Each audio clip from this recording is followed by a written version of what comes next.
Introduction. A lot of marketers have all sorts of wrong ideas about social media marketing.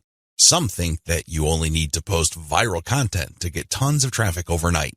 They actually believe that if you are able to pump that much traffic to your target website, a large chunk of those people will buy whatever it is that you are selling. Maybe you're selling services, maybe you're selling an event, or maybe you're selling products from an online store. It doesn't matter. According to this idea, you just need to have a lot of traffic, courtesy of viral content on social media, and you will get the conversions you're looking for. There is an assumption that social traffic, regardless of which platform it comes from and regardless of how you qualify that traffic, converts to sales readily. Sadly, none of these assumptions are true. In fact, all of them are tragically mistaken.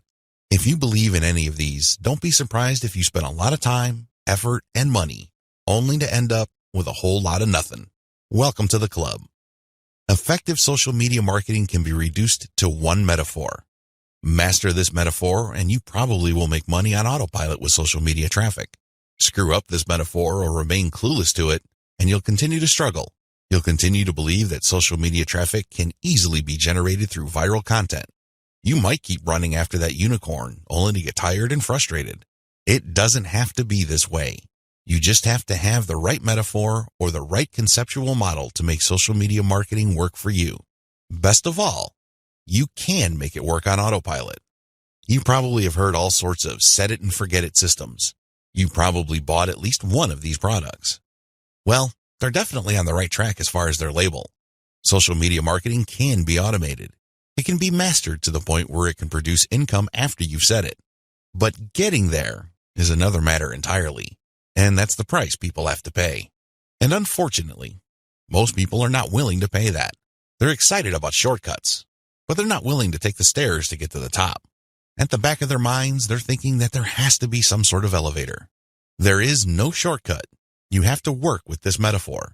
And what am I getting at? Well, the secret to effective social media marketing is an inverted pyramid. It looks like a funnel. That is the metaphor you should have in your mind when thinking of ways to get traffic from social networks and social media platforms and turning that into cold, hard cash in your bank account. I need you to keep this idea of an inverted pyramid in your mind. It should have a wide base at the top. The top of that pyramid is heavy visibility. It has to be there. You need to be visible on the 4 major social media platforms. I'm talking about Facebook, Twitter, YouTube, and Pinterest. Taken together, the traffic volume you can get from these 4 platforms is mind-blowing. They can potentially pump a tremendous amount of traffic, but that's just part of the equation. That's just the top of the funnel. Potentially, you can push a lot of traffic from the top. That's how wide the top of the funnel is. This training will focus on these 4 platforms, but you can pretty much use the tips that I'm going to share with you and modify them to market on other platforms since many of these principles easily apply. You might need to modify them a little bit. For example, if you were thinking of marketing on Instagram, a lot of the things that I will teach you about Facebook, Twitter, YouTube, and Pinterest can be tweaked to work well on the Instagram platform. Now that you have a clear idea of the heavy visibility that you can achieve with social media, keep in mind that visibility does not mean traffic or clicks to your site. This is a myth. The visibility that I'm talking about means visibility on those platforms. When people share your content within those platforms, you can enjoy a tremendous reach within such platforms. But this does not automatically mean that when you share content on Facebook, people who see your link on the materials shared by their friends would automatically click them.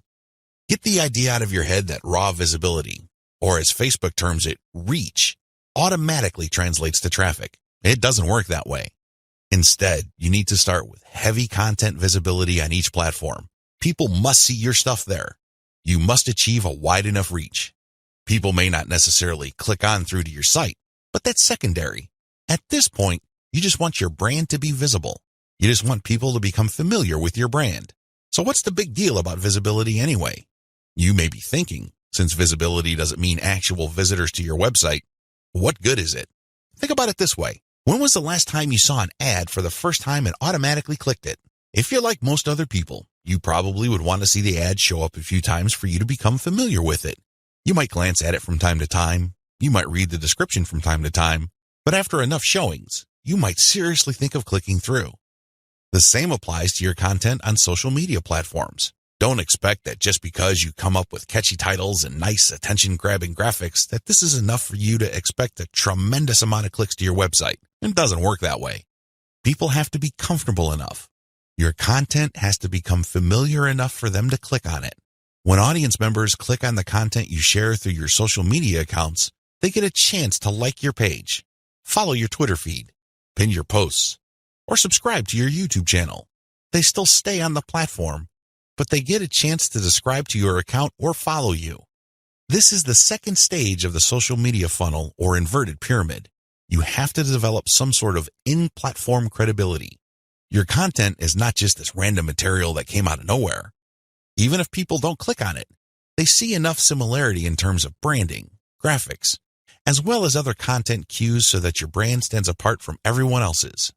Again, they may not necessarily be motivated to click, but with enough repetition through social media channels targeting certain topic categories and hashtags, your brand doesn't remain an unknown quantity. Once you have people checking your content out through your social media accounts, you can then send them call to action content, CTA.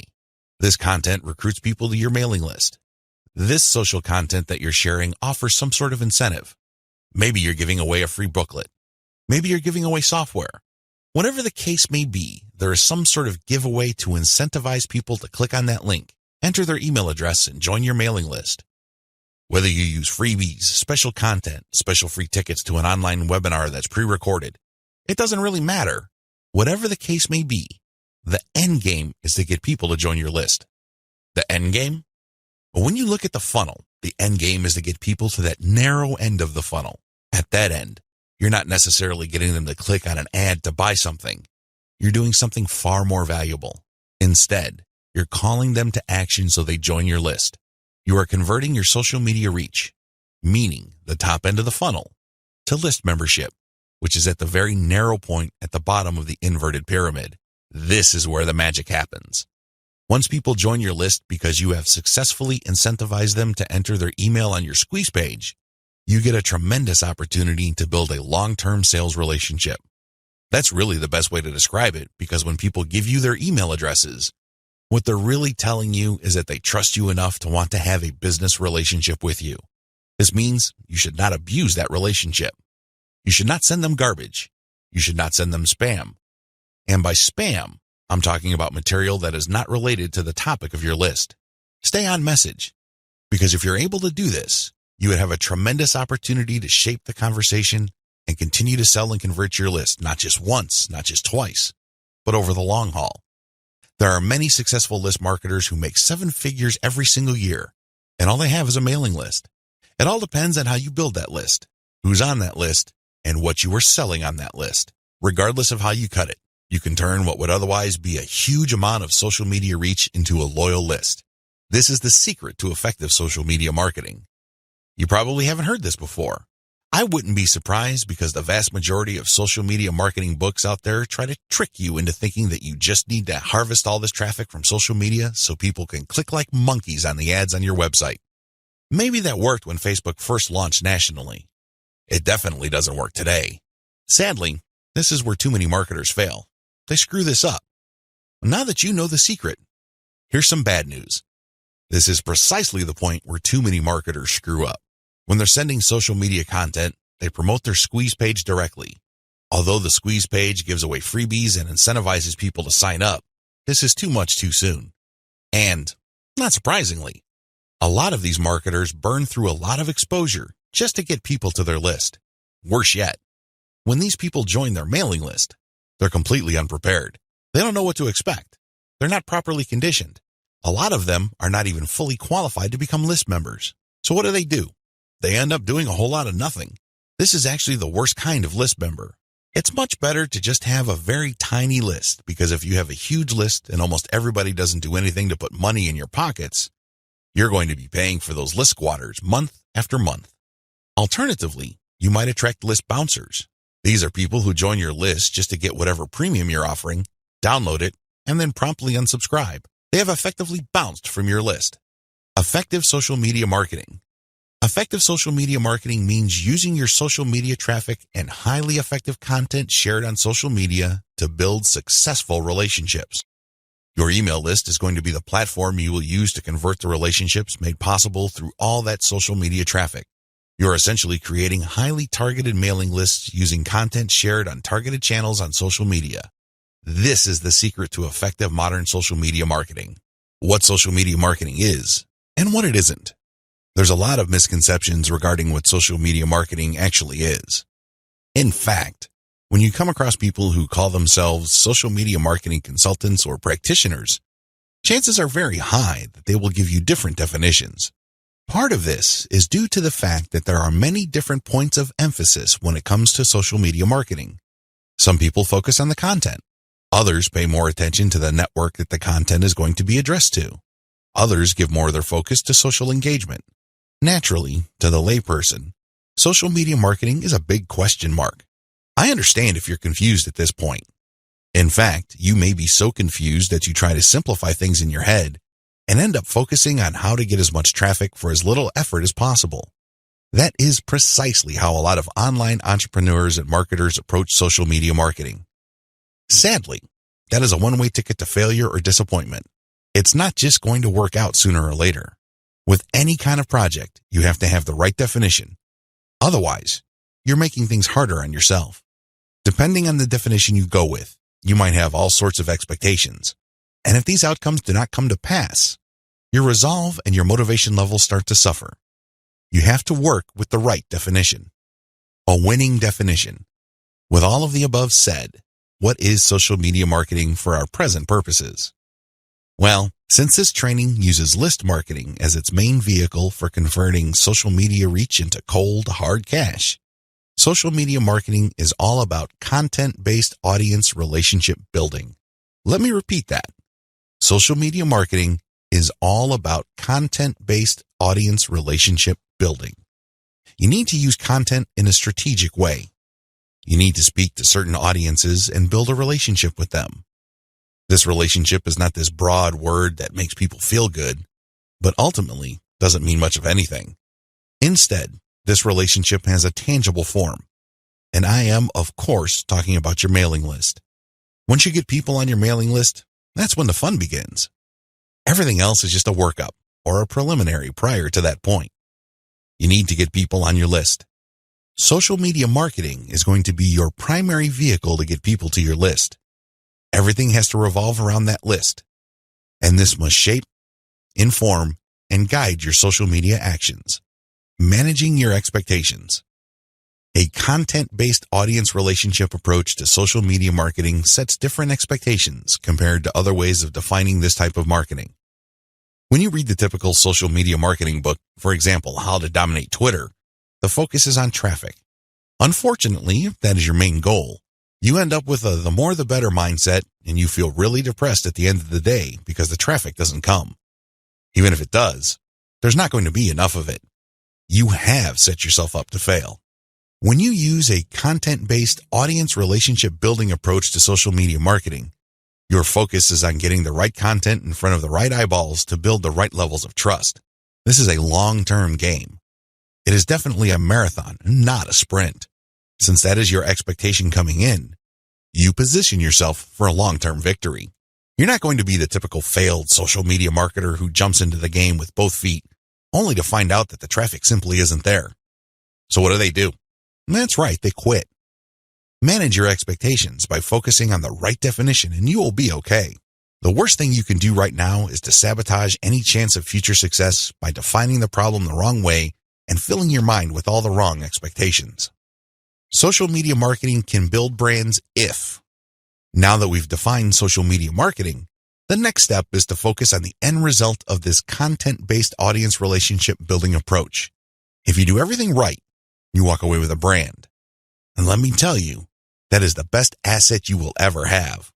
Now, in terms of real-world traffic, you may get a low to moderate level of traffic. But if you build a solid brand, that traffic is all you need. That is qualified traffic. These are not random people just blindly clicking on links out of curiosity. These are people who are actually interested in whatever it is you are trying to sell. They want to truly learn more.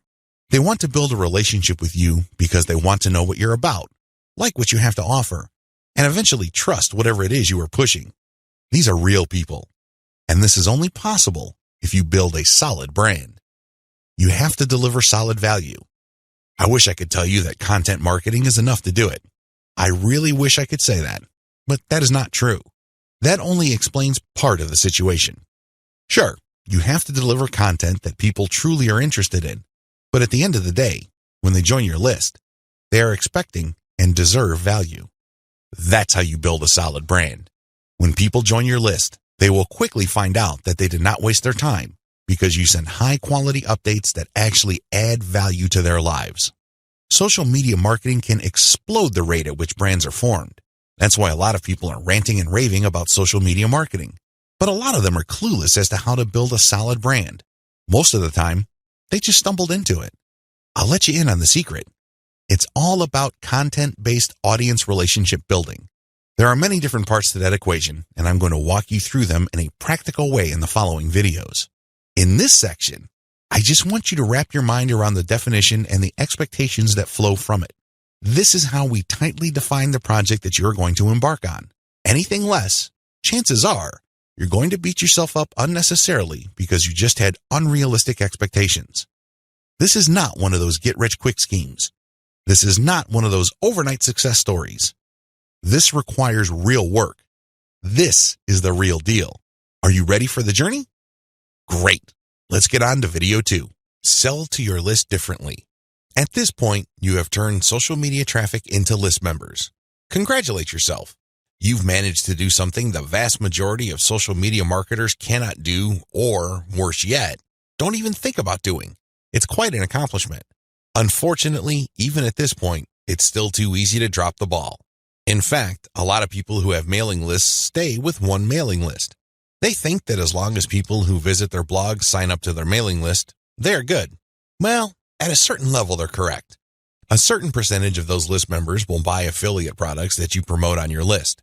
A certain fraction of your mailing list will buy your original products. Some may even visit your online store and buy merchandise. But the problem here is that if you accept this scenario, you are settling for cents on the dollar. You really are. Don't you want to maximize the value of all your hard work, focus, and energy you invested in your venture? Wouldn't you want to maximize your return on effort? If you want to get maximum results from your mailing list, you have to sell your list differently. There are really no two ways about it. Every other approach would lead to, at best, mediocre results or, at worst, no results at all. Keep the following tips in mind. Use different content on your list. When people join your mailing list, chances are they join because they got exposed to some of your content. They already know what you talk about.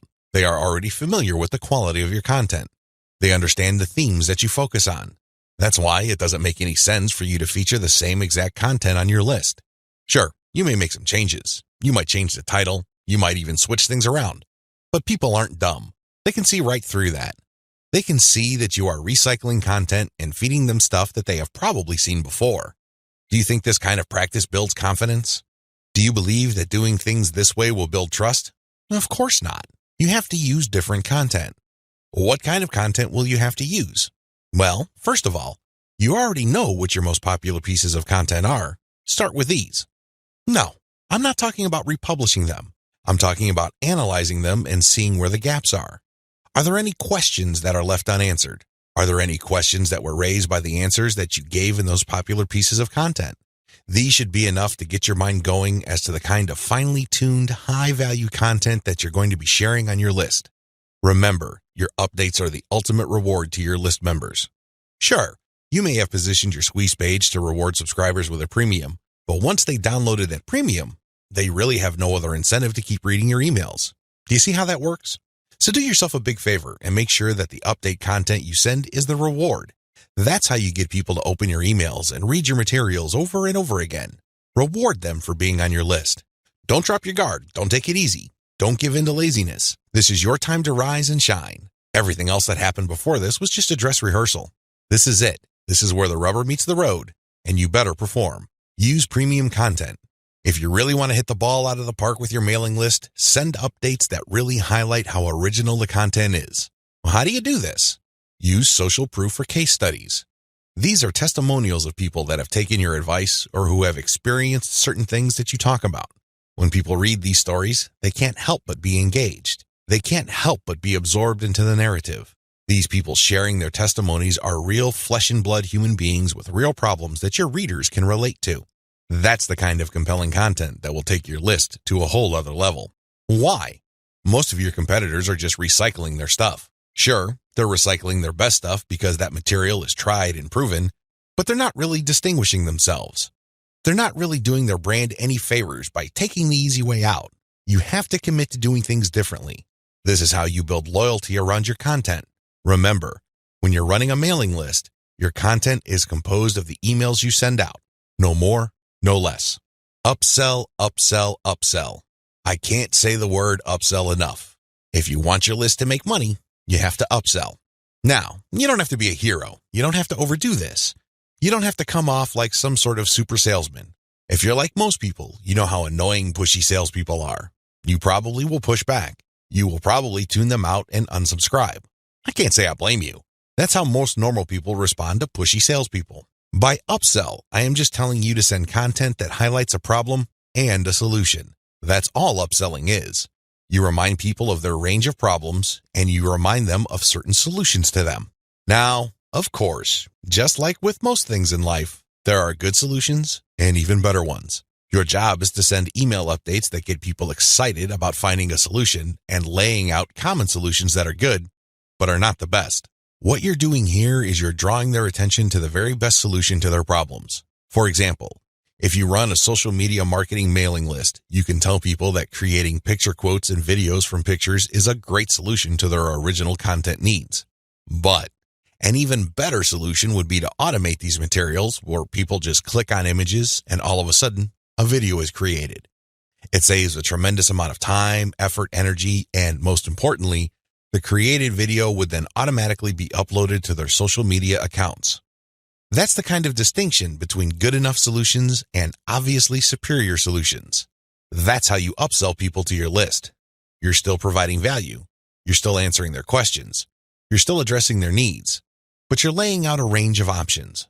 They can try to do things on their own or try to do things the way most people handle the problem, or they can try something else. When they look at that something else, that's when you sell your affiliate product, your original product, or your service. Regardless of how you do it, you need to upsell, upsell, upsell. I wish I could tell you that this was easy. I wish I could tell you that this is just a simple matter of laying out some alternatives and then playing up the best solution. The best solution, of course, pays you a commission and you make money off each sale.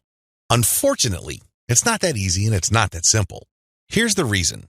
When people join your mailing list, they actually have different motivations. Some people are there because they just want to get the freebie, but they're too lazy to unsubscribe. You cannot really get rid of these people. These people don't open your emails. They cannot be bothered with reading your emails. They really don't do you much good. In fact, they can harm you because if there's enough of these list squatters on your list, your mailing list provider will charge you more money at the end of every month. You have to actively filter out your list based on open rates so you can get rid of these individuals. Again, you cannot eliminate them entirely, but you can minimize their numbers. Other people are initially excited about your mailing list, but for some reason they stopped reading your emails. Even others constantly check your emails, and they really love what you have to share, but the problem is they feel that your premium offers are simply too expensive. Now let me clue you in on a secret. When somebody tells you that whatever you're offering is too expensive or too unaffordable, what they're really trying to say is that you haven't completely sold them on it yet.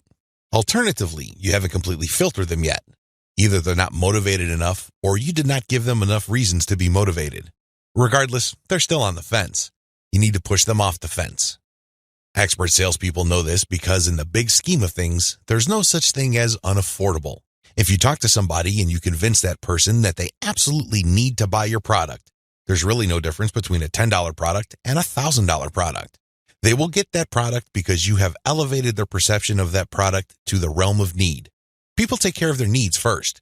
Their wants are often left at the back burner. I hope you understand this. I hope you get this. It's not because your affiliate product is too expensive in absolute terms. Instead, it's because you have failed to either qualify the prospect or make your case. And this is why simply upselling by itself is not going to work. You have to take the next step, which I'm going to describe below. Use the $1 list filtration method. You have to filter your list members into two groups, interested people and interested people who buy. These are two totally different groups of people. Now, please understand that just because people open your emails religiously, it doesn't necessarily mean that they would buy from you. Like I said above, maybe you did not present your case properly. Maybe you did not qualify them properly. This $1 list filtration technique that I'm going to teach you enables you to filter your list members properly. What you would do is, instead of trying to upsell people to $19.95, $34.95, or $349.50, or any other similarly priced products, everything that you're going to be selling on your general list will be priced $1. No more, no less. By general list, I'm talking about the list all people who sign up to your mailing list get on. This is your default list. I want you to treat this general list as your starting list. This is kind of like the vast, unfiltered, generic mass of people who are interested in your brand.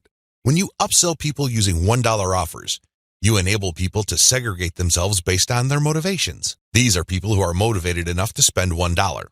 In other words, they see the value in your content, and they are willing to put their money where their mouth is.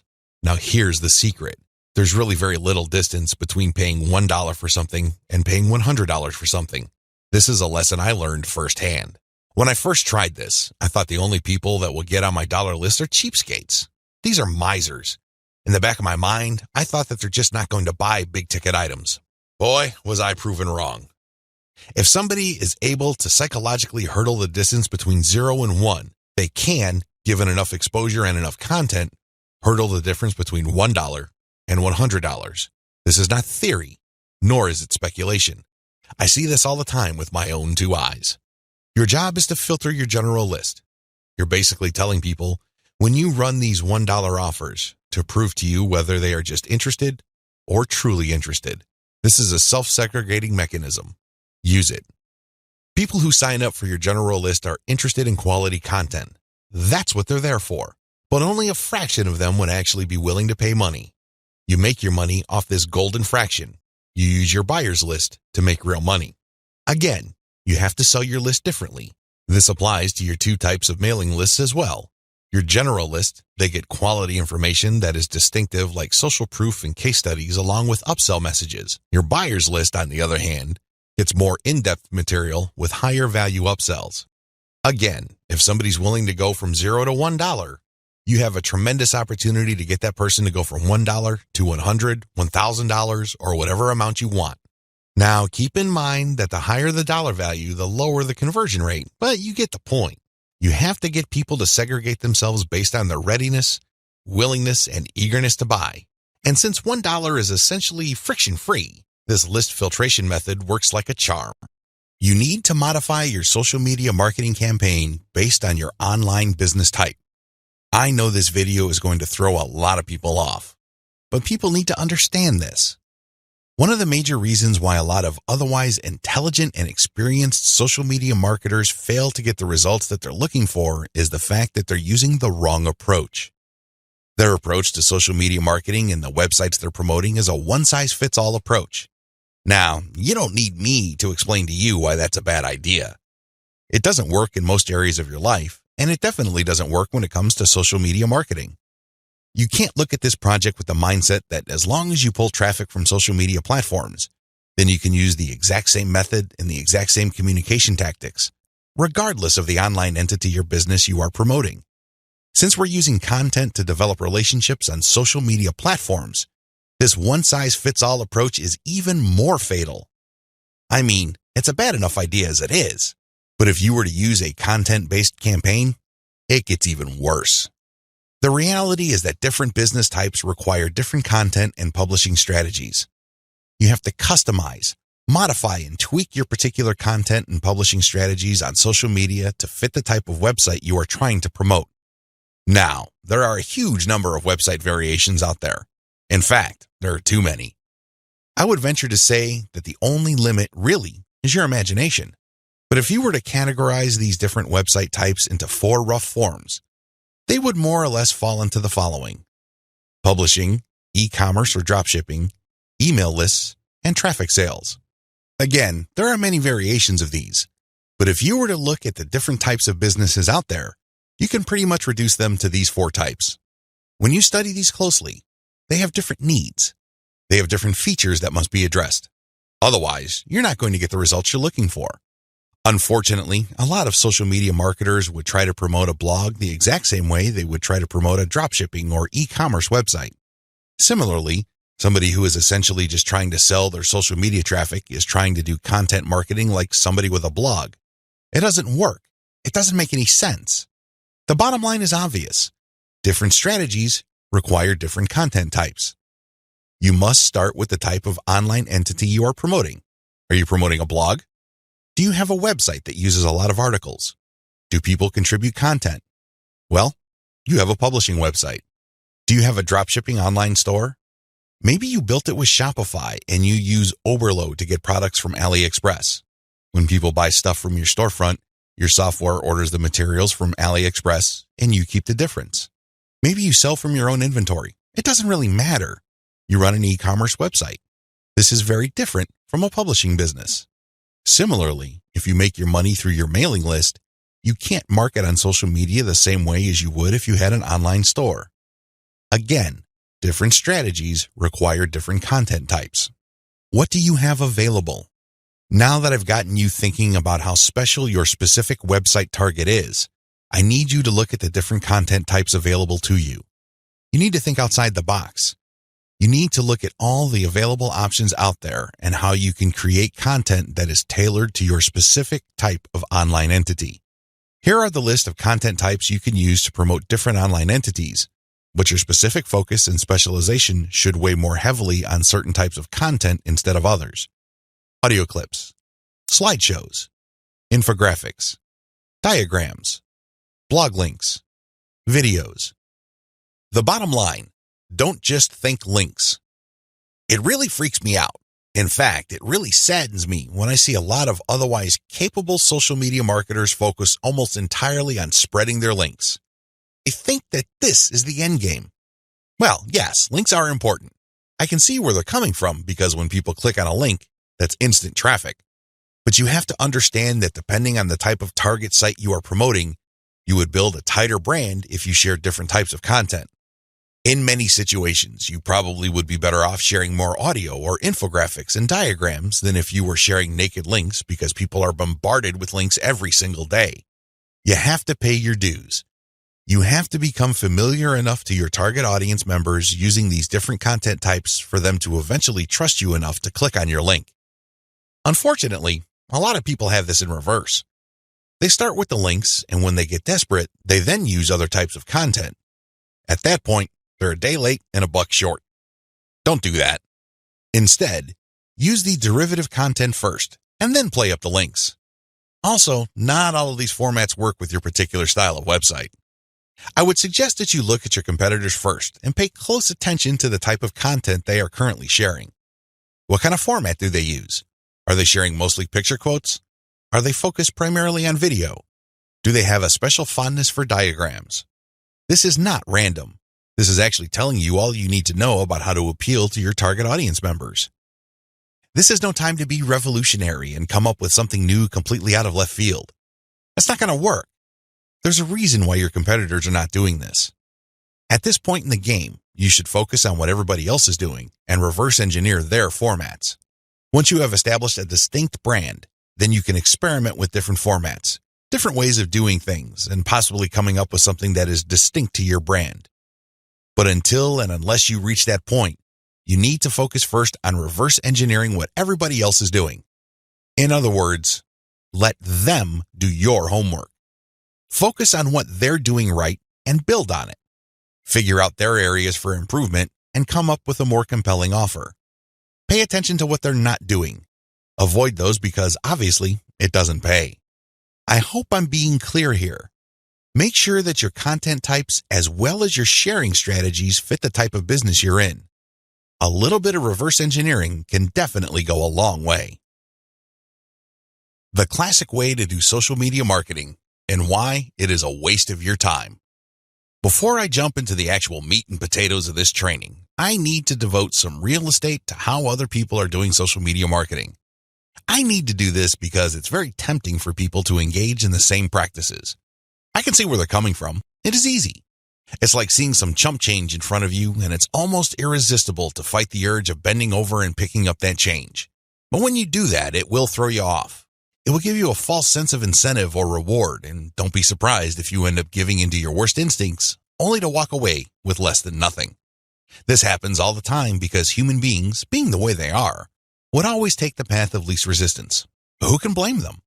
But by warning you about how this works out, it is my hope that you stay away from this and focus instead on investing your time, effort, and energy on the right way to do things. The classic approach to social media marketing. So what is the classic approach to social media marketing? Well, it's actually quite simple. Whether we're talking about Instagram, Twitter, or Facebook, you need to only follow, like, or friend people who are interested in your niche. You connect with all these people, and then after you have followed them, a lot of them would actually follow you back. For example, on Twitter, for every 100 follows, don't be surprised if maybe 20 to 30 people follow you back. Now, this is where it gets really bad. Classic social media marketers would then spam their followers. They would just send all sorts of unrelated garbage, and then they would unfollow. Do you see the pattern? Follow, get followed, spam, unfollow. I wish I could tell you that they do this sporadically, but instead, these self-professed professional marketers use all sorts of sophisticated software to do this. Up until a few years ago, this worked like a charm. This was a great way to get a lot of Twitter traffic, but not anymore. This pattern instead can get you banned. More importantly, whatever traffic you do manage to get using this tactic is not going to be any good. Why? There's no targeting. You're not pre-qualifying these people who would follow you. The only reason why they followed you in the first place is because you followed them first. Where's the selection there? Where's the targeting there? Now, you can make wild guesses, but ultimately, it's a volume game and it leads nowhere. The return on effort is not there. I'm not saying that you can't make any sales doing this technique. I'm not claiming that. But what I'm saying is that whatever rewards you get are not offset by the wasted time, effort, and energy, as well as opportunity costs involved. You're better off using a quality-based approach. Audiences are looking for quality. The bottom line to modern social media marketing is to use quality content. Your content will speak for you. Your content will do the pre-sales job regarding your brand. In other words, your content is your representative. It speaks to the values you want your brand to be associated with. The sad reality, even if the follow, get followed, spam, and unfollow technique still works for some people, the rules have changed. Social media platforms will reward or punish you based on engagement. If you want an extreme example of this, just look at Facebook. Facebook used to be a traffic goldmine. Not anymore. You need a really high level of engagement to preserve your reach on Facebook. If you get normal levels of engagement, good luck. That's how bad things are. And that's why I need to take this time to spell out why this classic social media marketing no longer works. Other failed methods. I would be remiss in my duty to educate you on failed social media marketing strategies if I don't also mention other failed techniques. First, hashtag hunting no longer works.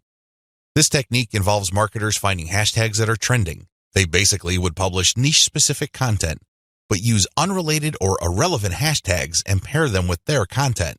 They do this because they want to hitch a ride on the upward trend of those hashtags. They know people are searching for those hashtags. They know that these hashtag trends are hot, so they want to poach as many eyeballs as possible. Unfortunately, the traffic that you get is not going to be any good. People are looking for specific types of information, and when they see that your content is so obviously unrelated, they're not going to click through. You might even get reported. Another failed method you should stay away from is influencer spamming.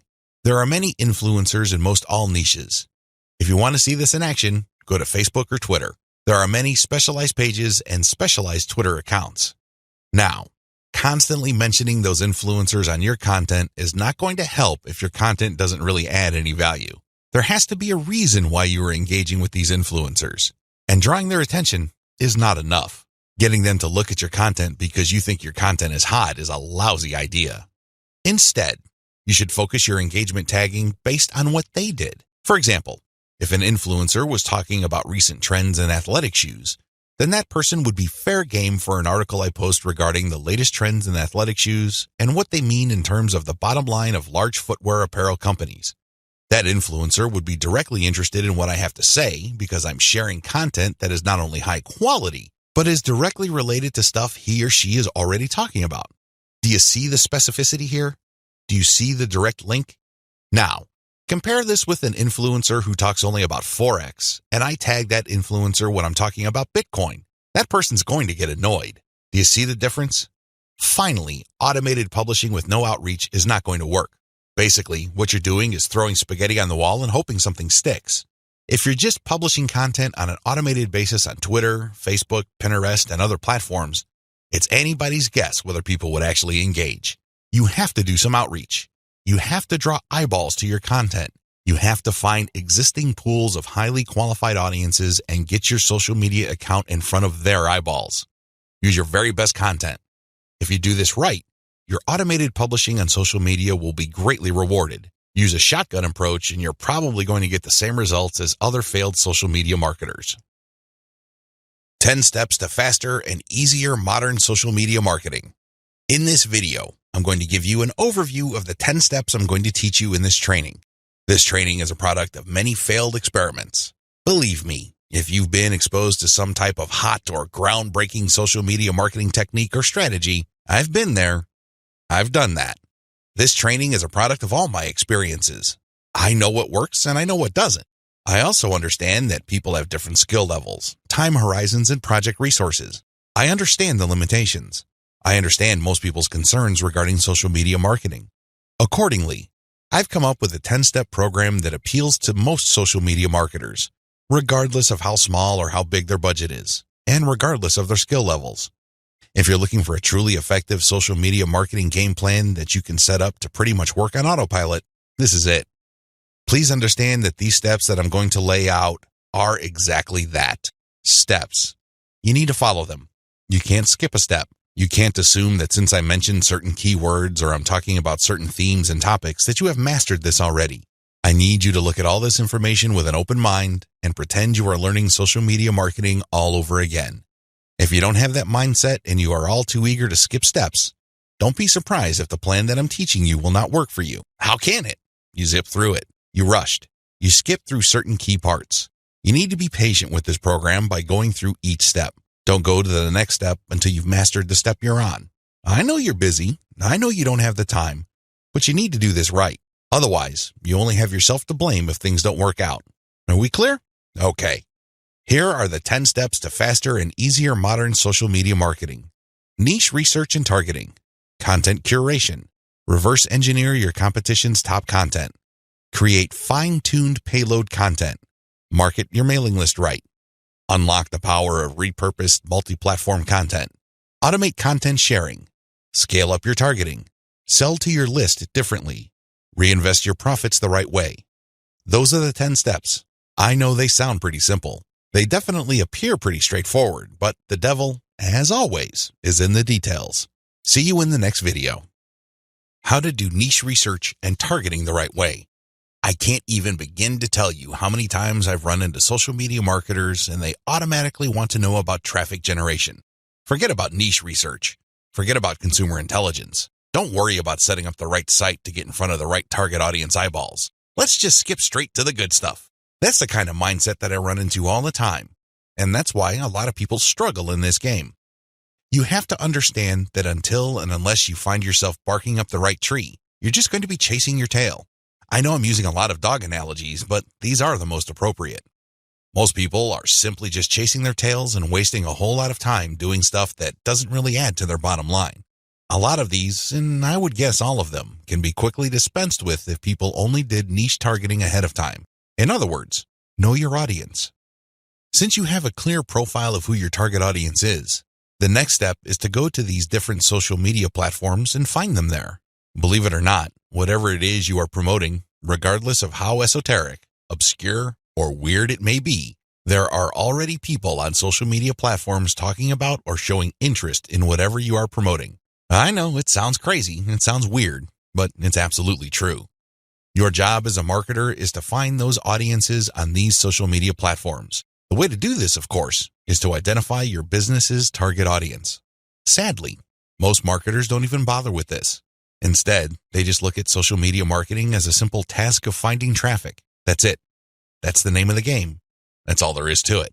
If you want to be successful, you need to be clear about who your target audience is. And believe me, this is not always easy. You're going to run into the temptation of making educated guesses about who your target audience members are. Most of the time, that doesn't work. Thankfully, there is an easier way. The more you take random shots in the dark, making all sorts of wild guesses, the more money and time you will lose. There's a shortcut here. Find your competitors. Seriously, just find them. And let me tell you, regardless of how weird, esoteric, or seemingly unknown your niche is, there will be at least one competitor on social media.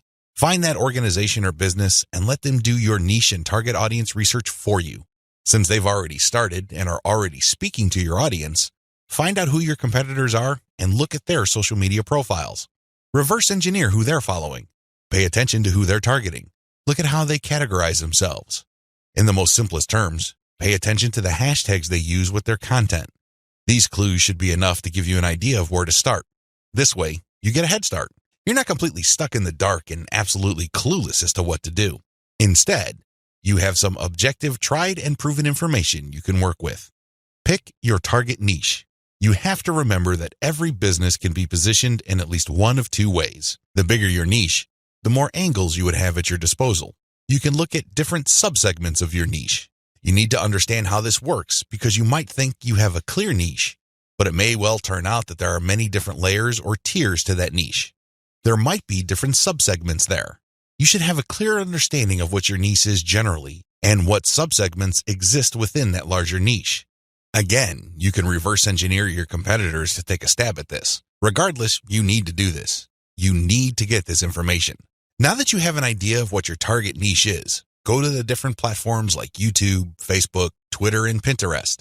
Now, look at whether these places have sizable content areas or messaging areas like Facebook pages, groups, Google Plus communities, Twitter hashtags, Pinterest pinboards, and existing YouTube channels. Pay attention to these places and see if your niche is big enough on those different platforms. If you notice that a particular platform doesn't really feature that much content for your specific niche, this is a red flag. The demand may not be there. The audience size might not be worth your while. On the other hand, if you see there's a lot of videos regarding the topics that you're going to be hitting, this may be a good sign. But you need to do another level of analysis. Pay attention to the number of competitors you have. If there seems to be a huge number of competitors fighting over the same niche, then this is going to be a problem. But if it turns out that there's a lot of content targeting your niche, but they're only produced by a handful of people or organizations, this is an encouraging sign. Also, pay attention to how active your target audience members are. Look at the content that's being shared regarding your niche. Do you see a lot of engagement? Do people share this stuff? Is this hashtag quite prevalent? Look for these and other objective indicators of activity. When you wrap your mind around these indicators, then you should have a clear idea of whether you should target your niche at a particular platform or whether you should ignore a platform altogether. List out your niche indicators. While you're doing reverse engineering, pay attention to how your niche is indicated on platforms. These involve hashtags, categories, keyword targets, labeling patterns, and tags. Use these to do the analysis I described above. Again, in any niche, there are sub-niches. So your goal here is to find a sub-niche or a way of positioning your content so you don't run into a ridiculous amount of competition. You're still tapping into a sizable pool of demand, but you're not making things impossible for yourself by running headlong into well-entrenched professional competition. You will probably need to keep experimenting with different sub-niches until you find one that is promising enough. Content curation, your secret social media marketing weapon. Now that you have picked the specific sub-niche that you're going to be targeting, as well as finished doing advanced research on where your sub-niche or niche segment audiences are located on social media platforms, the next step is to find content. I've got some good news and some bad news. The good news is that you stand to save a lot of money. The bad news is that you need to put in a lot more time and pay attention to details. There are no two ways about it. You cannot drop the ball when it comes to the quality of the content that you are going to be sharing on your social media accounts. Each and every piece of content you share must build your brand. This is non-negotiable. You can't just pick random pieces of content that somehow, some way has something to do with your niche. That's not going to help you get the right eyeballs. That's not going to help you establish the kind of credibility and authority you need to eventually convert highly specific and qualified traffic from social media into cold, hard cash. What is content curation? As I mentioned above, you stand to save a lot of money with content curation. This should be obvious. After all, you're not going to be using the content that you yourself created. Content curation is all about picking other people's content and sharing those materials on your social media accounts. This creates a win-win situation. Since you're sharing links and descriptions of such content, the creator of that content gets free traffic. You, on the other hand, get to build up your credibility because people are rewarded for following your accounts with highly targeted, highly specific, value-added content.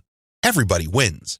The user wins, you win, and of course, the original content creator comes out ahead. This is how it's supposed to work. You win big time because you save a tremendous amount of money not having to create a huge amount of original content.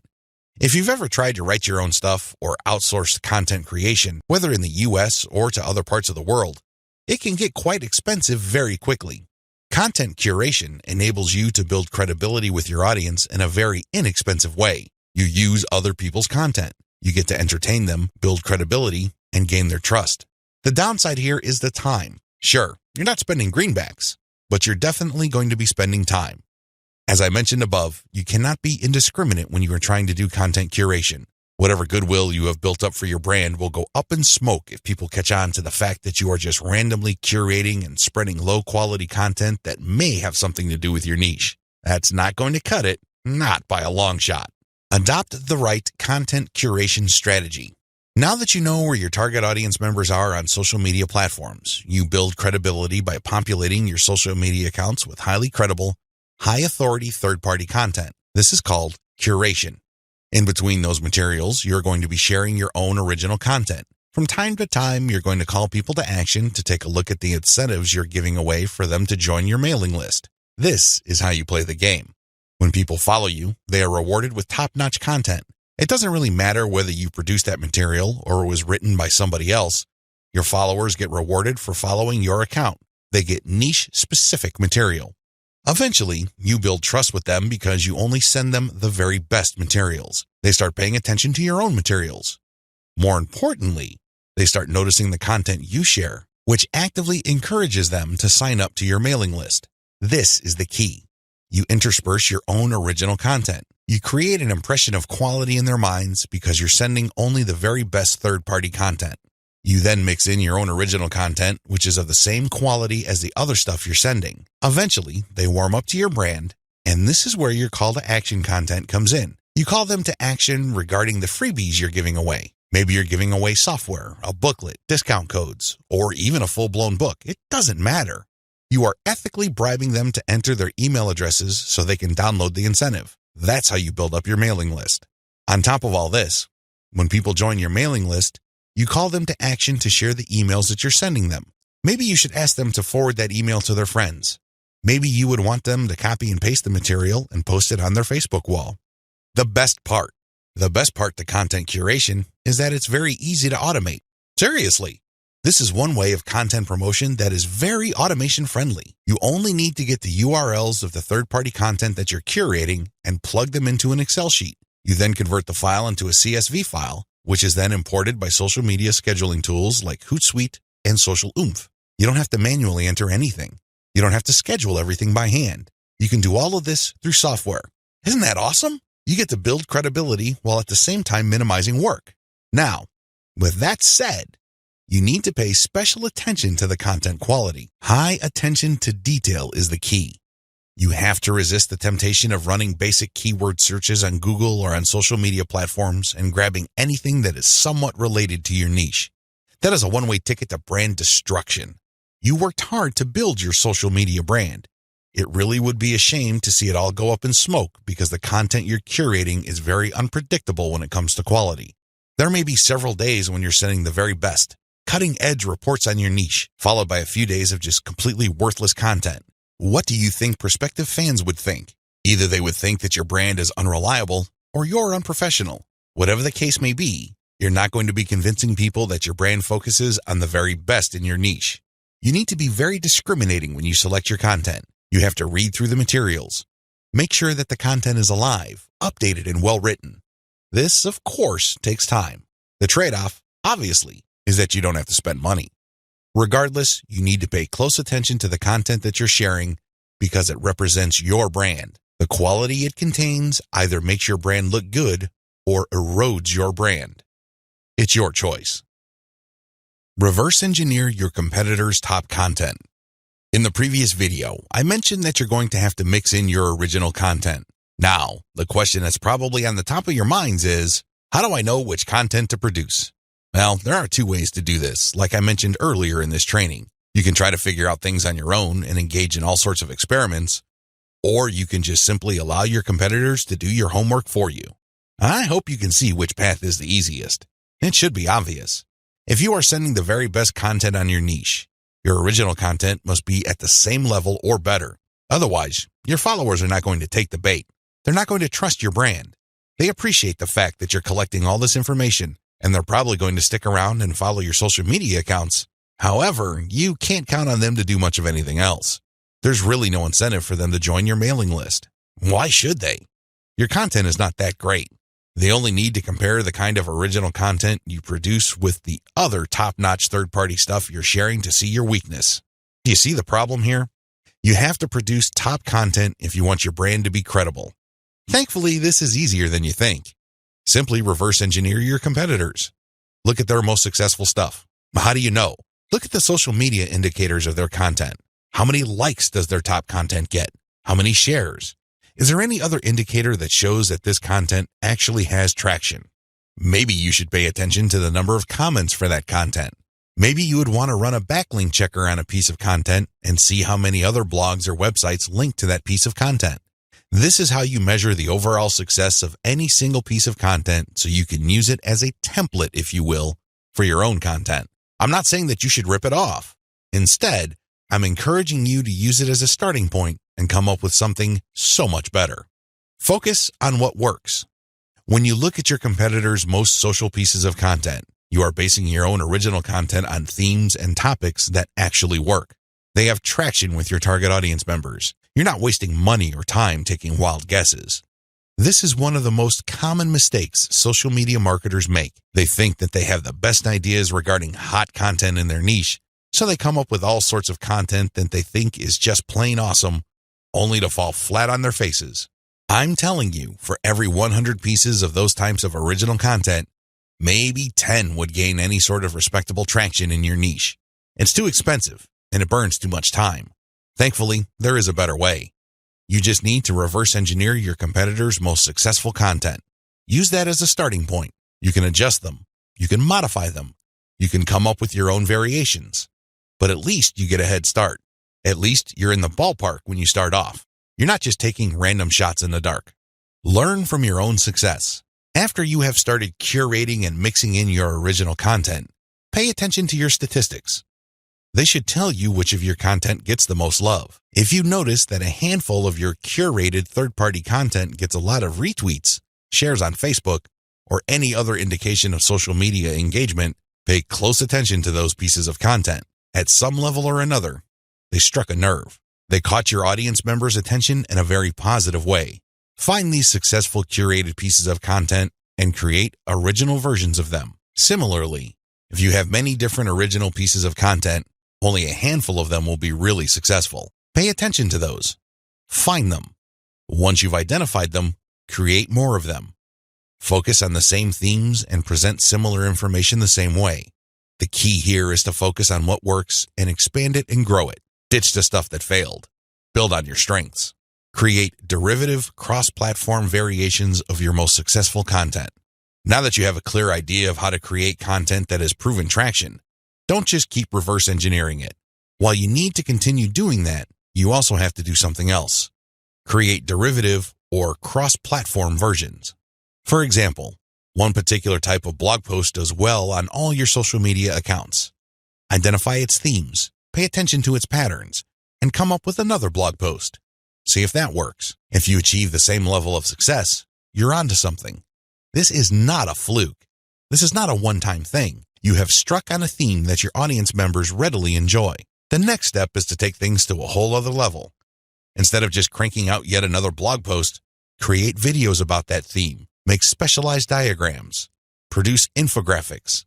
Take these materials and share them on social media platforms that specialize in those formats. For example, for blog post URLs, share them on Twitter and Facebook. For videos, share them on YouTube. For diagrams and infographics, share them on Pinterest. Drilling even deeper, look at your hottest blog posts and strip out key questions and use these as leads or titles for tweets. Tweet the same content several times over the course of a week. Of course, don't drop it all in 1 hour, but space them out. Still, when you use the right questions, you become very visible on Twitter. Pair these with the right hashtags. The bottom line, the great thing about content curation is you save a lot of money, but you are also positioning yourself to build on your strengths. You focus on things that you're doing right and figuring them out so that you can predictably produce successful content. Now, this is not going to happen overnight. You have to keep experimenting until you find the right themes that consistently work with your audience. Fine-tune your payload content. As I have mentioned previously, you can come up with your very own content based primarily on the social signals of the top-notch third-party materials you are curating. Put simply, when you are going through your research, you will keep coming across certain pieces of content which get a lot of engagement on social media. These are all the objective indicators you need to understand that you are looking at high-quality, high-demand content. At that point, you can come up with your own version of that content. You can use it as a template, so to speak. Another approach would be to just do curation first. You just take all the high-quality third-party content with great social signals and put them all on auto-publish on your social media accounts. You run this curation campaign for several weeks. Soon enough, you will see a pattern. Eventually, you will see that some of these materials get a lot more engagement than others. At that point, you can then come up with your own version. Personally, I pick my own content using both methods. If I'm in a hurry to get people to sign up to my mailing list, I do the first method. But if I'm unsure about the niche or I'm still trying to feel my way around in terms of understanding my audience, I would stick to the second method. There's really no one right answer. It really all depends on your situation. The great thing about the second method is that you are picking out your original content strategy based on what actually works in terms of your social media accounts. You have to understand that even though high-quality third-party content may have a lot of objective social signals, those signals may have been generated in different contexts. Maybe the original publisher was doing something that you may not be doing. Do you see how this works? Still, you can definitely do the first method if you're in a hurry. But if you have some time to spare, you might want to try the second method.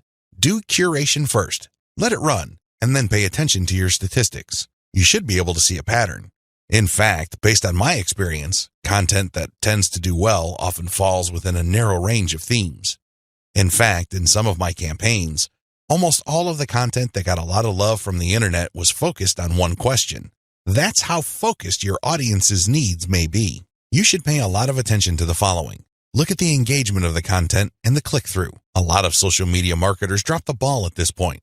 They think that it's all about engagement. I'm telling you, regardless of how many likes, shares, or comments a piece of content gets, if people don't click through, those engagement signals are not worth much. Remember, at the end of the day, you want traffic. That's the whole reason why you're doing this in the first place. Getting caught up in how many shares, likes, or comments you get is not going to do you any good. You have to always pay attention to the click-through. There has to be some sort of ratio between total engagement and click-through. The higher the ratio of the click-through, the more attention you should devote to a piece of content. Study high click-through and high engagement content closely. Now that you have identified curated content that performs well, the next step is to analyze them with a fine-tooth comb. Ask yourself, what problems are people interested in when they read this piece of content? How are these pieces of content positioned or presented? Do they use some sort of emotional headline? Do they use subheadings that ask questions? Do they drag the person along? Or do they just lay out the information dead center? Pay attention to cosmetic issues. People do judge a book by its cover, and blog posts and articles are no different. How are these materials formatted? Do they have big pictures? Do they have header pictures? Do they use diagrams? What are they doing exactly? Once you've answered all these questions and you're comfortable with the answers you got, the next step is to create your own content specification sheet. This is going to be your template. Now, make sure that you're not just basing it on one successful piece of content. That third-party content might be a fluke. The company behind it might just have gotten lucky, and for some reason, that piece of content went viral. That's not going to help you. You have to base your template on the success of many different pieces of curated content. This way, you can be more confident of the fact that even if you barely comply with all the specifications, you would at least get some decent and positive results. Using the information above, create payload content. Now that you have gotten your template together, you need to create your own high-quality, high-engagement original content. This content is going to be used to sell people on your mailing list. When they read this content, they're supposed to get excited about joining your mailing list. This is content that is most likely to be credible and most likely to be shared. Are you excited? Well, don't get too excited. A lot of people jump in with both feet and they end up sabotaging themselves because the payload content they create looks like an advertisement. That's obvious spam. Nobody's going to trust you with that. You're obviously trying to pull tricks and play games. That's not going to work. Instead, the content must be informative. Think of it as an infomercial. You're selling something, that much is obvious. But people have to walk away with solid value. You have to walk that tightrope. There's a thin line between shoving stuff down people's throats and providing solid value without asking for anything in return. You have to come up with a decent compromise between the two. The bottom line is, whatever you do, the content you produce must be valuable. It must add value to the lives of people reading your materials. That's how you build credibility. That's how you get people to get excited about your mailing list. Remember, your list is supposed to add value to their lives. It's going to be very hard to give that impression when the content that you share is worthless. I hope you can see that. I'll see you in the next video. Market your list right. Now that you have figured out your payload content, the next step is to understand what kind of giveaway you're going to have to use to get people to sign up for your mailing list. In an ideal world, people can see the value you bring to the table. They only need to look at the content you share as well as the crucial information they get from your premium content. They see this premium content and they see what you're about, what you have to offer, and why it's such a good idea to sign up to your mailing list. Unfortunately, things don't work out that way. Even if you have the very best blog posts and articles on your website, people still need a push to sign up to your mailing list. This is where incentives come in. You're going to offer free, high-quality premium content, but you're going to repackage it in a way that people would appreciate. Maybe you put in a book. Maybe you come up with some sort of cheat sheet or resource sheet. Or perhaps you can strip it all down into a booklet or even convert it into software form. Whatever the case may be, this premium free giveaway content is going to act as an incentive for people to join your mailing list. They get a copy of whatever it is you are giving away for free in exchange for their email. I call this an ethical bribe. You're bribing people to sign up to your list. Normally, they wouldn't. Only a very few people would take the time and bother to sign up for your list, regardless of how awesome your blog posts and articles are. That's just the reality. Finding out what to use as an incentive. I hope you can see the logic behind giving away freebies so people can sign up to your mailing list. People need a push. People need some sort of extra sweetener to get the deal going. They need something extra to get them off the fence and onto your mailing list. Now, the next step is to figure out what kind of incentive to give away so people would join your mailing list. The good news is, you don't have to start from scratch. You don't have to take wild guesses. You don't have to take shots in the dark. When you pay attention to your top performing original content, you should have all of the information you need to come up with a compelling incentive. For example, if you run a gardening blog and you notice that a lot of people click on share and otherwise engage with your content on tomatoes, it's probably a good idea to come up with a free giveaway book on how to build your own inexpensive tomato greenhouse. You see how this works? Pay attention to your best performing original content. Look at the questions they answer and look at the questions they fail to answer. This way, you can use your popular content as a launching area for your incentive content. You let your readers know that if they need more information, and they will because the content that they're enjoying are missing certain items, they should click on this link. That link, of course, is your squeeze page. The squeeze page advertises your giveaway and lists out the reasons why people would want to download that giveaway. It's pretty straightforward. You're just offering premium content that your other freely available content is already pointing to. They're pointing to that content because they don't contain that material. They do a good job of building credibility and authority. They do a great job adding value to the lives of your readers, but it's also obvious that there are certain parts that are missing. For those extra materials, they have to sign up. It's absolutely free. It doesn't cost them a dime, but they need to sign up to your mailing list. This is how you set up your mailing list. It has to be closely tied to your premium content. Coming up with incentives or freebies that look like they came out of left field because they're unrelated to whatever it is you're currently doing is not a good idea. Chances are quite good that you're going to fail. When you come up with incentive content that is directly related to the materials you're already sharing, You create a feeling of value. There's also a feeling of exclusivity. After people have seen your content and have become aware of what you are and what your brand is about, you let them in on a special premium. This is a special deal that other people who haven't accessed your brand have no idea about. Position all your original content to push your mailing list first. To play up the value of your incentive content, you first have to promote the value of the mailing list.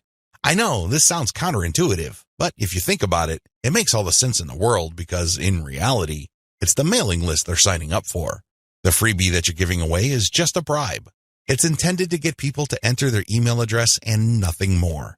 If you were to use all your original content to play up the fact that people can get this additional content, don't be surprised if people sign up to your list and quickly unsubscribe because they really don't care about your list. Again, you're walking a tightrope here.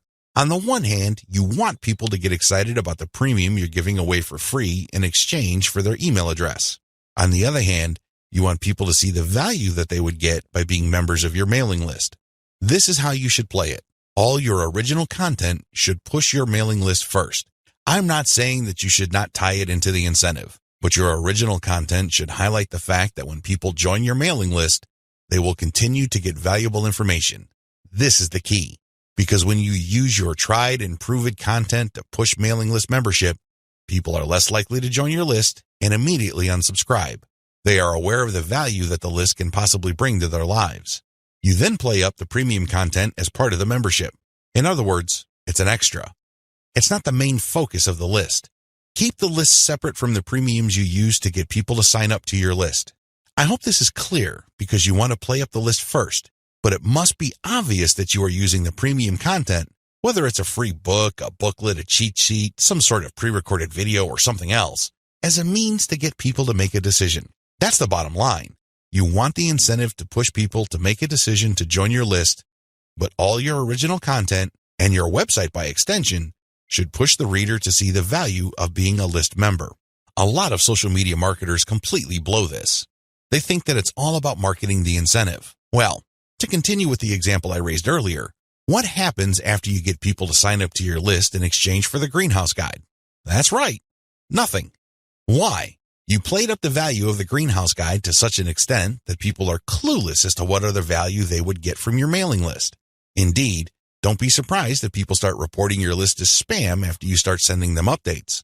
They were so focused on getting the free book that the updates from your mailing list completely took them by surprise. This happens all the time because of faulty messaging on your blog or website. You cannot afford to play the game this way. You worked hard to pull all this social media traffic to your site. You spent a tremendous amount of time, effort, and resources to build a solid brand. Unfortunately, you're dropping the ball if you market your mailing list this way. You must sell the list first, but the incentive must be used to push people to make a decision. This is the proper order of priority. Anything else will fail. Set up your squeeze page for maximum social appeal. As I mentioned earlier, you should use your content to push your mailing list. You should use your content to upsell your squeeze page. But this doesn't mean that you can get away with badly designed squeeze pages. It's not going to cut it. Your squeeze page must be well designed. After all, this page is a specialized recruitment page. When people get on this page, you have to make the case as to why they should join your list, and not just for the incentive. While the incentive takes a big chunk of the real estate of a squeeze page, you should be clear about the fact that people are signing up to your list. With that said, you have to make your case. Why should people bother with your updates? Why should people stay on your mailing list? What kind of value would they get? Remember, people are always asking what's in it for me. Your squeeze page must answer that question effectively, clearly, and powerfully. Your squeeze page must be well designed enough to be able to make that connection, while at the same time, it must be easy to market on social media. Maybe you should have a graphic on your squeeze page that can be easily posted on Pinterest. Maybe you should have a video on your squeeze page that can be easily shared on YouTube. There are many ways you can go with this. What's crucial is that your squeeze page must be social media ready. At the same time, it should also do a good job of recruiting people. Set up the right confirmation page. When people join your list, thank them and make them feel welcome. You also have to clue them in regarding the content they should expect to receive. Make them feel that they just did the right thing. Make them feel that they solved a major problem. Not only do they get access to the digital freebie you're giving away, but they're also going to be receiving valuable information regarding a particular topic that they have problems with.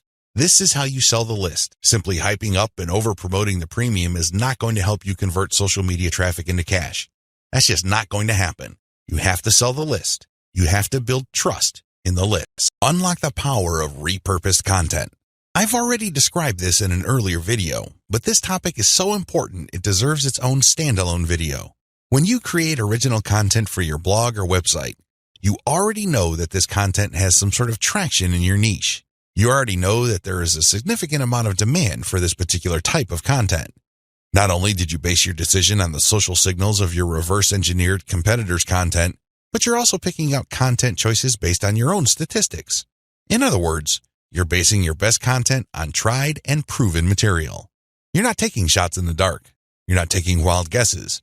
You're not crossing your fingers and hoping that something sticks. Instead, you have based your decision on what actually works. Congratulations, but you shouldn't stop there. Once you have noticed that this content really performs based on the amount of clicks as well as the social media engagement it gets, the next step is to repurpose that content, turn them into other types of content, and reshare them on platforms that specialize in those content types. For example, if your blog post is getting a lot of retweets and clicks, you might want to strip the blog post into questions. This isn't all that hard because if you look at any type of content, it consists of answers to questions. The questions may not be obvious. The questions may not be plainly stated, but the content is meant to address certain concerns. These concerns can be reworded into questions. Strip your most powerful and best performing content into a series of questions. Each question then is linked to the article or blog post that answers it. Tweet these and pair them with niche-specific hashtags. By using automation tools, you can rotate different questions that essentially promote the same piece of content. Since you're rotating hashtags, there's a high chance that different people looking for different segments of your niche would become aware of your tweet and possibly click through. Another thing you can do is turn your article into slideshows. Each article brings to mind many different mental images. Come up with different pictures for each of the topics raised by your article and create a simple slideshow using PowerPoint. Share these PowerPoint presentations on SlideShare. You can also use other tools to create a video from your slideshows. Once you've created these videos, you can obviously share them on YouTube. Alternatively, you can look through the issues you raised in your blog post and turn them into infographics. Infographics are essentially stripped-down graphical forms of articles or blog posts. They focus on the most important points you raised and make them easier to understand by the viewer by converting them into pictures. Share these infographics on Pinterest. Finally, you should make sure that all your blog posts or articles have a nice header picture. This way, when you load the link on Facebook, a nice preview shows up. It grabs eyeballs and people are excited to share the content. On Facebook, you have a wide range of content formats to choose from. You can share links, videos, infographics, photos, diagrams, and even audio files. After you share materials on your Facebook page, you should then get the link to that post and then share that Facebook page link in Facebook groups that cater to your niche or a related niche. This is how you unlock the power of repurposed content. If you play the game this way, you spend less time creating content and more time promoting. Promotion is the name of the game. You may have great content, but it's not going to do you much good if people don't even know it exists. For every hour you spend creating content, you should spend 10 hours promoting that piece of content. This is how you build up a successful mailing list. This is how you create a solid brand on social media. Start with powerful content, but create different versions and spread it on many different social media platforms. Use automatic content sharing. Before I get into content sharing automation, I want to highlight one other important reason why you should repurpose your content. If your audience members keep seeing that you talk about the same stuff over and over again, chances are you will lose them. People want to hear new stuff. People want you to explore other related needs of theirs. They don't want you to basically keep recycling the same stuff over and over again. Unfortunately, that's precisely the kind of risk you're running if you simply focus on giving people more of the same successful stuff. You know that a particular content theme works. You know it gets a lot of engagement. You know that it draws a lot of clicks. It's perfectly natural for you to want to keep recycling that same theme. Don't do it. Focus on the very best way to present that theme and stick with it. Just do it a few times, but focus more on repurposing. This way, when people get into contact with your content, they can see that you are talking about something that appeals to them, but in different formats. They are more likely to pay attention. They're more likely to click through. They're more likely to share. Keep this in mind when it comes to repurposing. Don't think that Video 11 is completely optional. It isn't. You want your social media feeds to consist of highly successful content as much as possible. It really would be a shame to figure out what works, only for you to get lazy and just focus on text content. I'm sorry to say it, but text content can only take you so far, which brings me to content sharing automation. Since you're going to be sharing a lot of content, and much of this content being third-party as well as original and repurposed content, you're probably going to have your hands full if you decide to do this manually. First of all, since you're going to be covering many different platforms and sharing different formats on those platforms, you have a lot of forms to fill out over and over again. Sure, you may have created an account, one for each of those platforms, but submitting to those places requires you to fill in forms. Posting on Facebook involves form filling. Now, if you really don't have that much content to share, this should be barely manageable. But if you're looking to maximize your visibility by publishing on your social media accounts several times a day, you need to automate. Unfortunately, simply plugging in information into content publishing tools is not going to do you much good. You have to know when to publish. Believe it or not, the vast majority of your target audience members check their Facebook, Twitter, Pinterest, and YouTube accounts within a certain block of time every single day. Post outside of that block of time and you miss the eyeballs of the vast majority of your audience members. Sounds good so far, right? Well, here's the problem. Different audiences have different time preferences. How would you know? This is where experimentation comes in. First, you're going to have to share your content randomly at different times of the day. As much as possible, share content every hour. Set your content automation tools to publish every hour. Let this run for about a week or two. After the experimental period is over, check your stats. Facebook Insights, for example, will tell you when most of your page fans checked out your content. Armed with this information, you should set up your automated software to publish your content in a cluster to fit those optimal times. For example, in the experimental stage, you're publishing one piece of content every hour. That's 24 pieces of content spread out over a full 24 hours. After you checked Facebook Insight, it turned out that 80% of your content views actually take place between 8 a.m. and 5 p.m. You then take those 24 posts and compress them within that 8 a.m. to 5 p.m. window. This is how you publish in clusters. Forget time blocks outside of that time frame. This way, you maximize your chances of the right eyeballs seeing your content. Special notes for Twitter. If you're going to be publishing on Twitter, republish your content many times during the day at the most optimal time frame. Facebook Insight already told you that your content is being viewed within a specific time frame. Chances are your Twitter fans have the same social media viewing habits. Stick to that time frame. Now, here's the secret.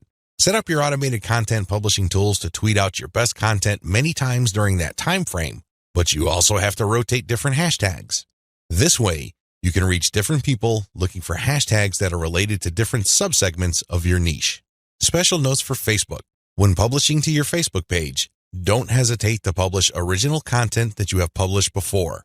Try to avoid publishing only once. Instead, you should sandwich or schedule this republished successful content in between high-quality, curated content. This way, people get more exposure to your best content.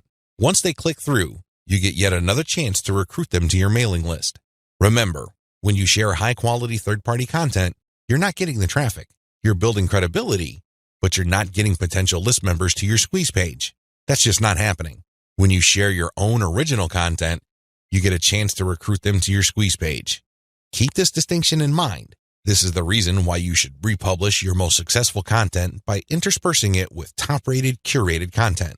Scale up your targeting. When you're publishing on Facebook and Twitter, you can use hashtags. This is definitely true with Instagram. Regardless of the platform you're on, make sure you play around with how you categorize or tag your content. In any niche, there are many different tags available. Experiment with these. See which tags get the most attention from the social media platform you're sharing a piece of content on. Of course, you're not going to find the magical combination of hashtags overnight. That's not going to happen. This is one of those things that you're going to have to find out by doing it over a long period of time. Still, when you run these experiments, a pattern should emerge. Sooner or later, you would discover that certain hashtags produce a lot more results than others. They draw a lot more eyeballs. They get a lot more attention. Most importantly, they get a lot more engagement.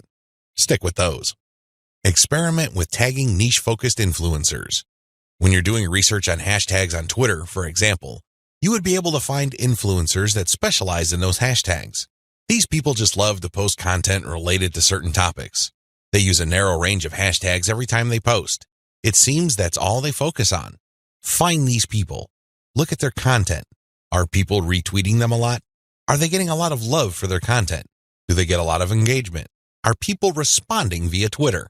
It should be fairly easy to see which accounts are influential in your niche and which aren't. Don't just focus on how many followers they have. Instead, look at the total amount of engagement they get, and also pay attention to the ratio of followers they have to the number of accounts they follow. For example, if I find Mike Smith to be a big poster in my niche because it seems that he just seems to rotate among the 10 hashtags that are most relevant to my niche, I look at his followers in relation to the number of accounts he's following. If he's only following one person, yet he's being followed by 15,000 people, Mike Smith might be an influential person. I say that he might be because I'm also going to have a look at the engagement levels of his posts. Are his posts getting a lot of retweets? Are a lot of people responding? Are a lot of people clicking the heart icon? If his content has these factors, then his account is probably worth following.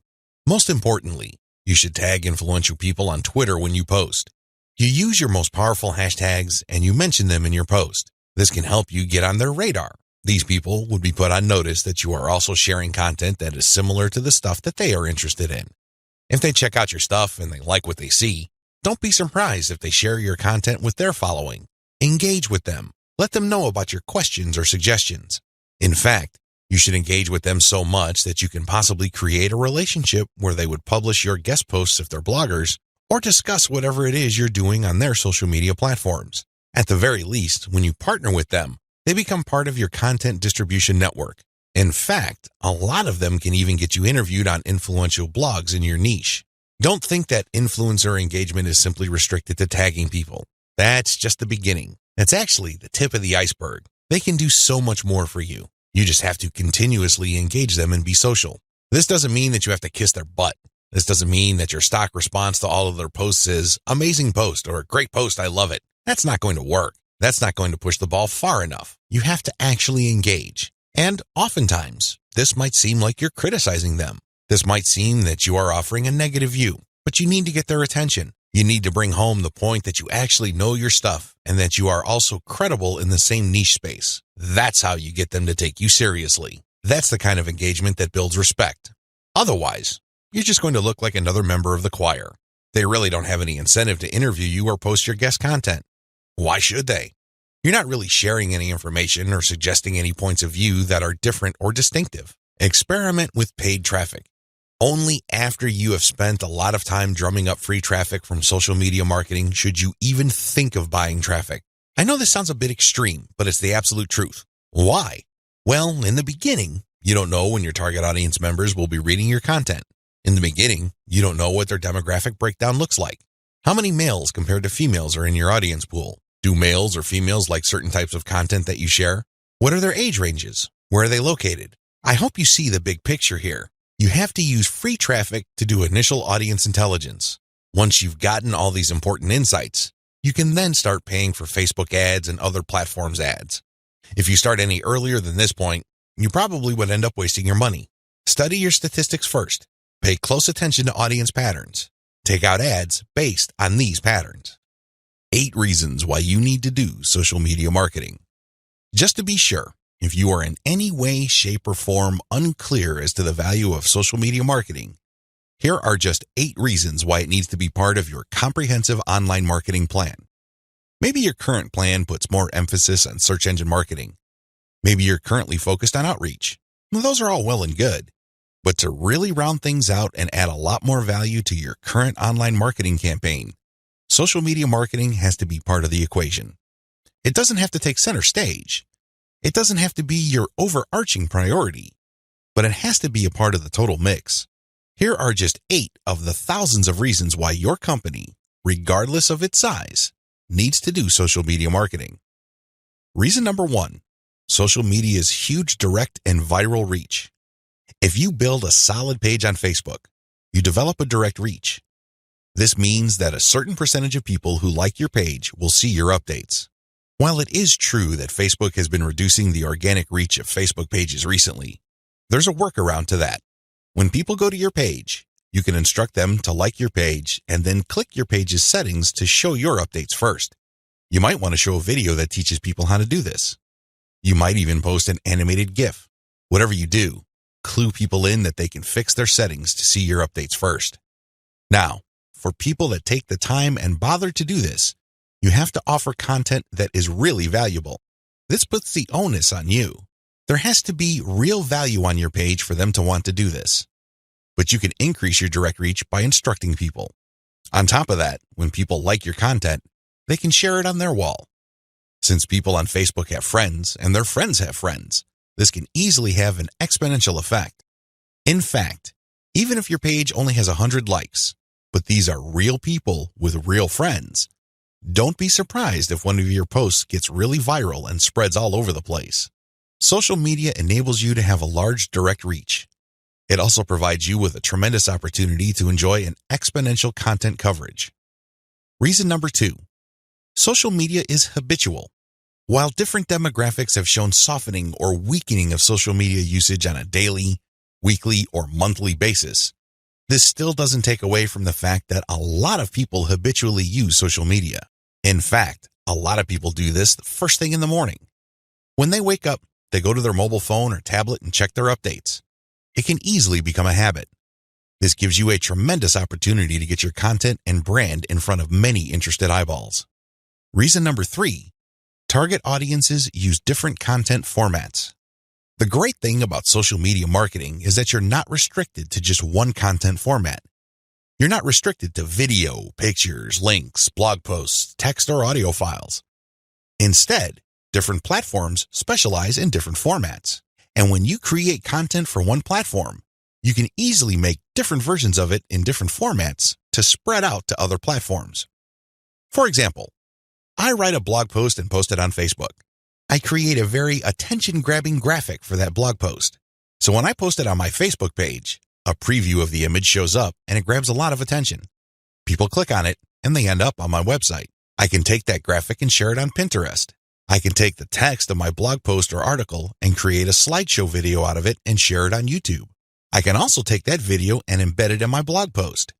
I can strip different parts of the article or post itself and feed it into Twitter along with the link to the full post or article. Do you see how this works? You get access to the different audiences or those different platforms by simply repurposing or recycling the same content that you made for one platform and sharing those other formats on other platforms. This increases your potential reach. Reason number 4, most social media platforms can be segmented. If you've ever been to Instagram, you know that when you see a picture, it usually has many different tags. If you've been on Twitter, you'd see that a lot of the hot tweets also have hashtags. Those tags are very valuable. When you use a tag with your content, you are essentially categorizing your content. People use those tags to search for content. This is a very powerful segmentation tool.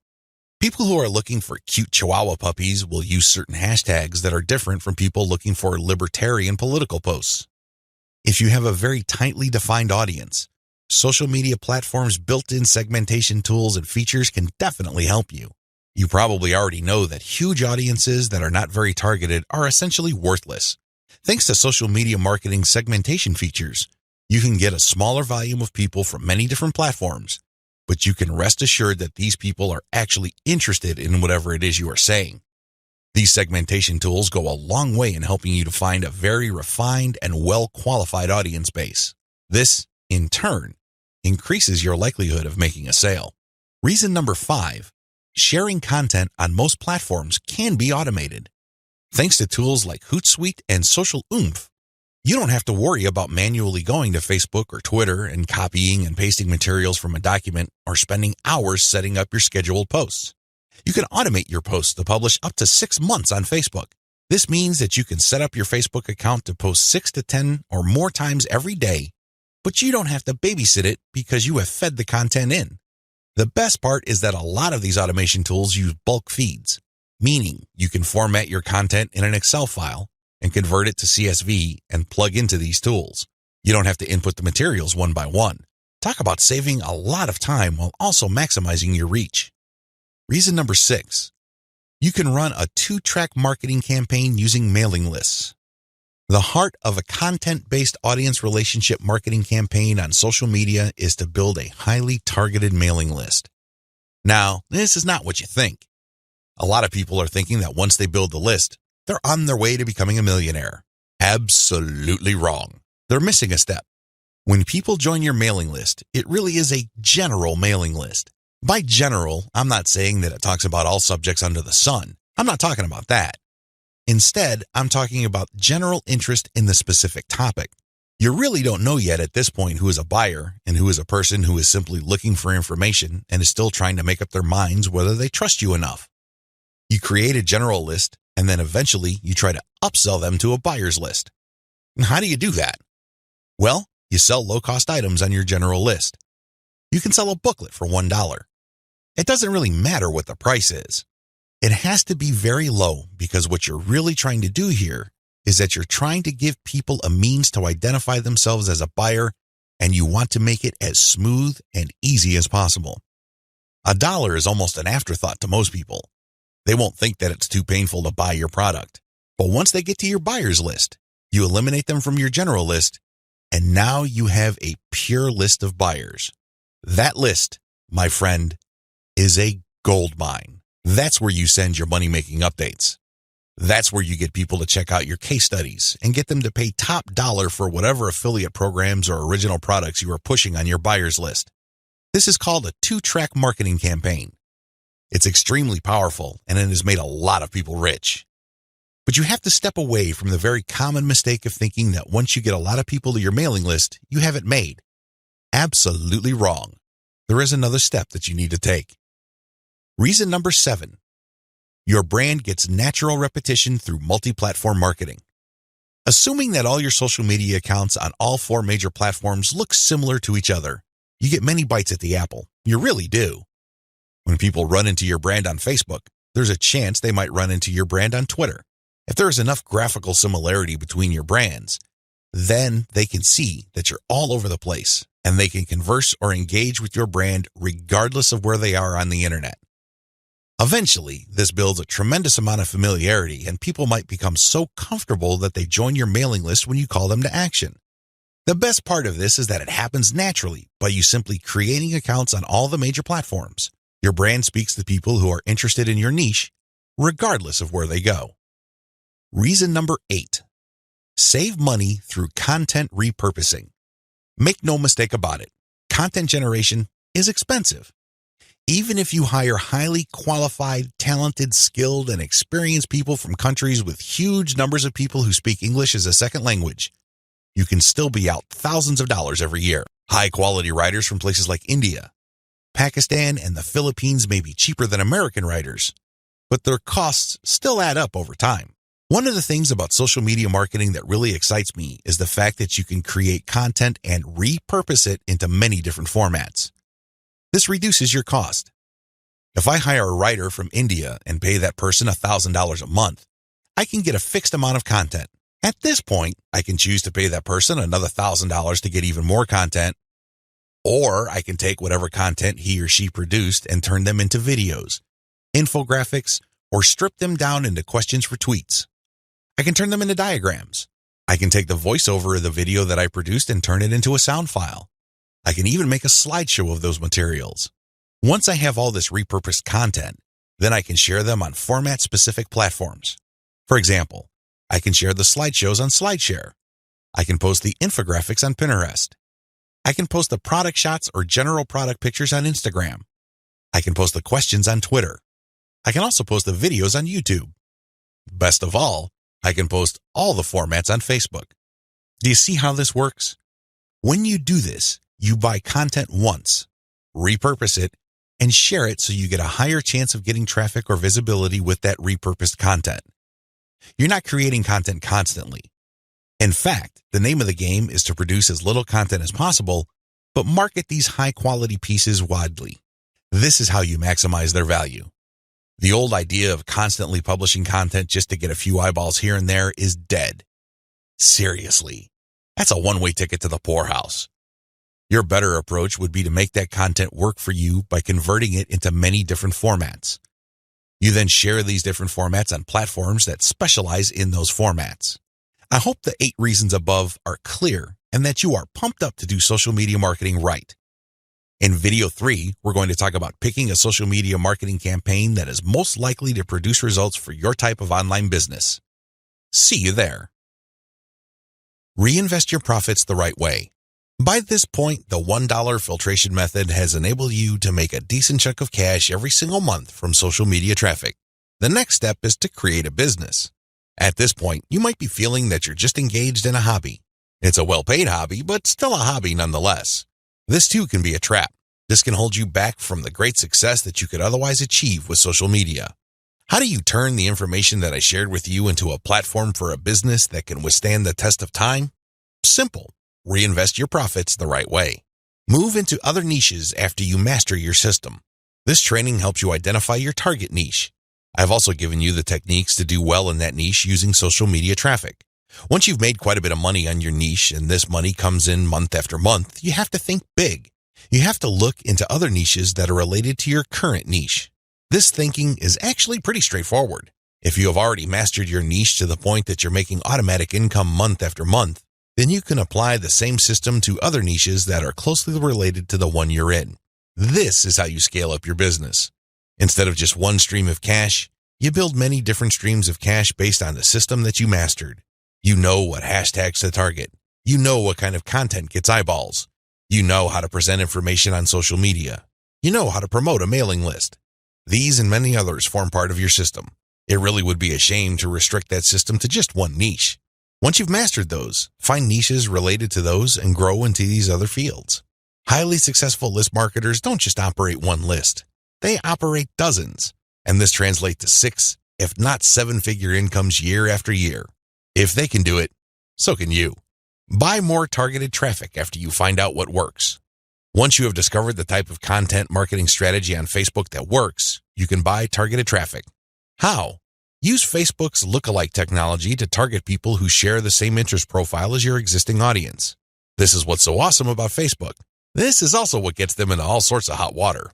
Believe it or not, accept it or not, Facebook is spying on you the moment you log into the platform. It pays attention to what you like.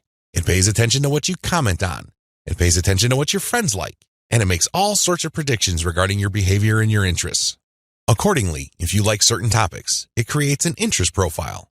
Facebook's lookalike audience technology enables you to find people who haven't visited your Facebook page who share the same interest profile as your current fans. Talk about an amazing technology. Take advantage of this. It enables you to show your brand in front of eyeballs who are more likely to appreciate it. Invest in more original content. You might want to invest in original content.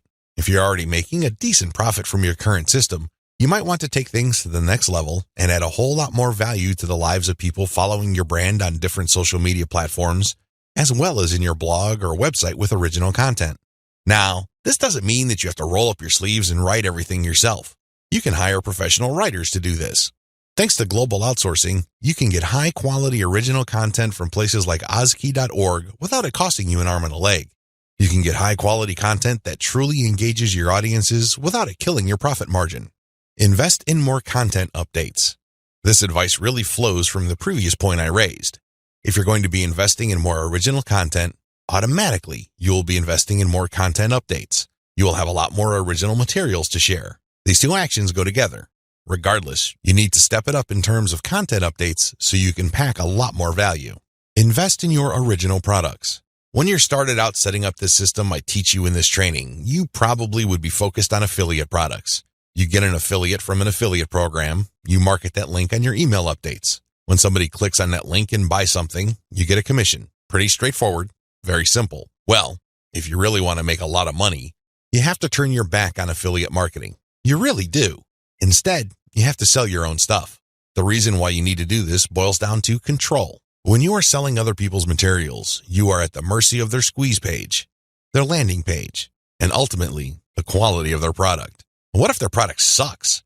What if their sales page converts only a fraction of the people it could otherwise have converted? You lose out. That's the bottom line.